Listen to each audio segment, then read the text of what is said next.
Il y a quelques années, il y avait des embrouilles entre deux pasteurs. Donc, en gros, pour vous expliquer rapidement l'embrouille, c'était qu'il y avait des différences de doctrine. Qu'est-ce que c'est qu'une doctrine? Un pasteur va croire par exemple que Jésus est Dieu, l'autre va penser que Jésus c'est uniquement le Fils de Dieu. Les églises souvent passent leur temps à se disputer parce que qui a la meilleure doctrine entre tel ou tel pasteur. En soi, cette embrouille-là avait éclaté et sur les réseaux sociaux, ça avait pris une grosse ampleur. Et les disciples en soi de ces pasteurs-là se disputaient, notre pasteur a la meilleure doctrine, des divisions, etc. Et moi, quand j'ai fait mes recherches et quand je suis parti un peu plus loin pour comprendre réellement ce qui s'était passé, j'ai découvert qu'au-delà de cette embrouille de doctrine se cachait un problème au niveau du business. En fait, en soi, il y avait eu un business qui s'était mal déroulé et c'est parti en clash. À l'extérieur, ce qui est ressorti, c'est un problème de doctrine. En soi, oui, comme vous pouvez le savoir, les pasteurs sont des entrepreneurs. C'est vrai qu'ils sont très controversés. Beaucoup disent qu'ils sont des voleurs, beaucoup disent à raison ou à tort qu'ils sont des arnaqueurs, etc. Bref, c'est pas le sujet de cette vidéo. Aujourd'hui, ce que je vais vous faire comprendre, c'est qu'au-delà du côté pastoral, beaucoup de pasteurs sont des entrepreneurs et même des entrepreneurs à succès. Salut, je m'appelle Billy et je t'aide à devenir ton propre boss grâce à mes conseils sur l'argent et l'entrepreneuriat. Pour vous dire, moi, le business, je ne l'ai pas appris à l'école, je ne l'ai pas appris sur YouTube, etc. Moi, mon meilleur exemple de business, je l'ai appris sur les bancs de l'église. Et je ne faisais pas partie des gens qui dormaient à l'église ou qui étaient distraits. J'étais très assidu, j'écoutais énormément et j'apprenais. Dans cette vidéo, je vais te donner 7 secrets cachés derrière le succès des grands pasteurs. Numéro 1, les pasteurs se forment avant de se lancer. En général, avant de se lancer dans le ministère, comme ils appellent ça, les pasteurs restent auprès d'autres pasteurs. Donc dans des églises, ils sont simples croyants, simples laïcs, comme on dit. Pendant des années, ils écoutent les prêches. Peut-être des fois, ils montent à un stade de musicien, peut-être à la chorale, peut-être conducteur de chant, ensuite diacre. Et au fur et à mesure, à un certain moment, il va arriver en tant que pasteur. Mais les pasteurs, en général, ne se lancent pas comme ça pour devenir directement des apôtres, des évêques. Donc, il y a des années avant ça, ils se forment petit à petit jusqu'à atteindre le niveau du ministère. Numéro 2, les pasteurs ont une vision à long terme.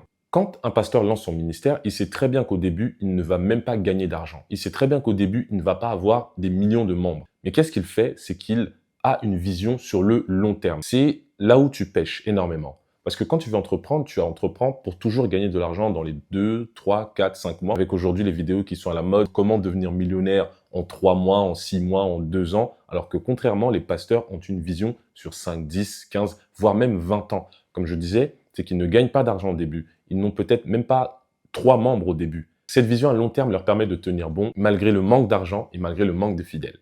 Troisième chose, les pasteurs ont le sens du sacrifice. Souvent, certains se lancent sans emploi de côté. Donc, ça veut dire qu'ils se lancent à plein temps dans l'église, ils font du sacrifice donc en termes d'argent, ils voient très peu leur famille pour la plupart, donc ça veut dire qu'ils sont dans des prières constamment, en train de s'occuper des problèmes de leurs fidèles, ils sont des fois dans des veillées, dans des nuits blanches, ils passent énormément de nuits blanches à préparer leurs prêches, et vous vous rendez compte des fois, il y en a qui travaillent par exemple, qui prêchent le mercredi soir, le vendredi soir, le dimanche matin. Et tout ça, en fait, c'est des gros sacrifices que beaucoup de pasteurs font pour arriver au succès. Quatrième point, l'un des plus importants, les pasteurs ont le sens du business. Ils ont le relationnel. Quand on fait du business, on sait très bien qu'un des points très importants, c'est d'être bon relationnel. Ça veut dire que les pasteurs vont savoir comment approcher les gens, vont savoir comment parler aux gens, vont savoir comment parler au cœur des gens. Et grâce à ça, cette compétence-là du relationnel, les gens vont s'approcher d'eux. Une autre chose dans le business, ils ont un business model. Quand tu entreprends, ceux qui connaissent l'entrepreneuriat savent que le business model, c'est une des clés de la réussite dans l'entrepreneuriat. Comment s'y prennent les pasteurs dans le business model? C'est qu'ils savent qu'au fur et à mesure qu'ils vont avoir des fidèles, peut-être que même si un fidèle gagne 1000, 500, 100, 2000, 1 million d'euros, ils vont avoir un business model qui prend 10% par mois de ces fidèles-là. Et c'est ce qui va faire la rémunération des pasteurs. La troisième chose dans le business, ils ont une confiance en soi. Et ça, c'est très important. Des fois, quand tu entreprends, tu te lances dans le business, c'est vrai que tu peux avoir un bon produit, tu peux faire une bonne chose, mais tu as peur, toi, de te montrer, tu as peur de t'ouvrir aux autres, tu as peur de montrer ce que tu sais faire. Eh ben, ça, c'est une des clés que les pasteurs ont compris. C'est la confiance en soi. En soi, les églises ne seraient pas autant remplies, en soi, il n'y aurait pas autant de monde si les pasteurs n'amèneraient pas les gens à croire en eux, premièrement. Et pour amener les gens à croire en soi, il faut avoir une confiance en soi énorme. Une des dernières choses dans le business, c'est qu'ils maîtrisent la fiscalité. Tu vas peut-être rigoler, mais les pasteurs sont très bons dans la fiscalité. Ils savent souvent, ici par exemple en Occident, que si au niveau du gouvernement, le gouvernement est au courant des tonnes d'argent qui sont déversées tous les dimanches, tous les vendredis, tous les mercredis dans les églises, et vous savez, au niveau des impôts, ça va être incroyable, quoi. Donc, ça veut dire que tu peux voir des pasteurs qui déclarent le SMIC, tu peux voir des pasteurs qui sont au RSA ou au chômage. C'est uniquement pour optimiser leur fiscalité. Toi aussi, quand tu te lances dans le business, c'est bien de faire du chiffre d'affaires, de faire de l'argent, mais il faut aussi penser à la fiscalité si tu veux réussir dans l'entrepreneuriat. Cinquième chose, les pasteurs savent s'adapter et se forment constamment. Quand je parle d'adaptation ici, vous avez vu qu'avec l'ère des réseaux sociaux, plusieurs personnes faisaient des blagues sur les pasteurs où on voyait que beaucoup de pasteurs disaient que les réseaux sociaux, Facebook, etc., c'est pas bien. Mais aujourd'hui, tu vois des pasteurs en live tous les soirs sur TikTok. Ils ont compris que pour tenir dans le long terme, il faut s'adapter. Dans le business, il ne faut pas être rigide et te dire que ce qui marchait au début, c'est forcément ce qui marchera après. Donc au début, il y avait les lives sur YouTube, ensuite il y a eu Facebook, ensuite Instagram et maintenant c'est TikTok. Et même au niveau de la présentation, les pasteurs qui se mettaient par exemple uniquement en costard-cravate, ils vont adapter leur style vestimentaire, ils vont même adapter leur prédication, ils vont adapter leur manière d'approcher les jeunes pour attirer le plus de monde au sein de leur église. Donc les pasteurs savent s'adapter. Et au niveau de la formation, un pasteur qui veut tenir dans le long terme sait qu'aujourd'hui, la connaissance augmente. Est-ce que vous avez déjà remarqué que avant les pasteurs ne restaient que au niveau de la Bible, parler de ce qui se passe dans la Bible, mais aujourd'hui, les pasteurs ont tendance à faire du développement personnel.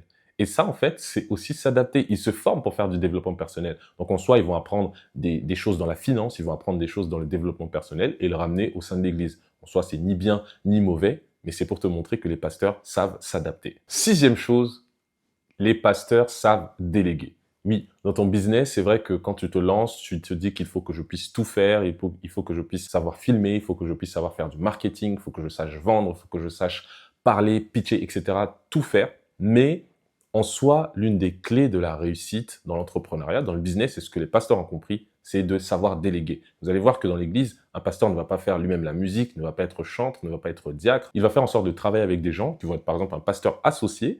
Il y aura, vous voyez que c'est vraiment totalement en rapport avec l'entreprise. Donc un pasteur associé, il y aura un diacre, il y aura un conducteur de chant, etc.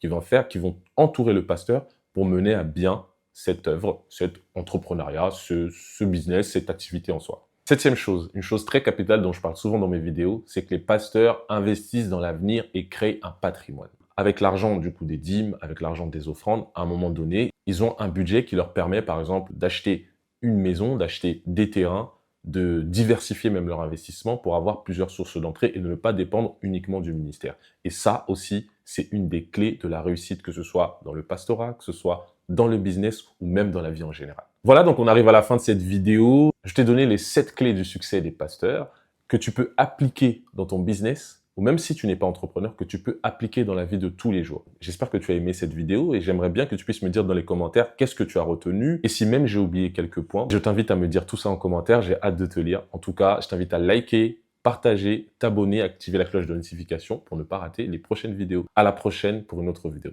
Ciao.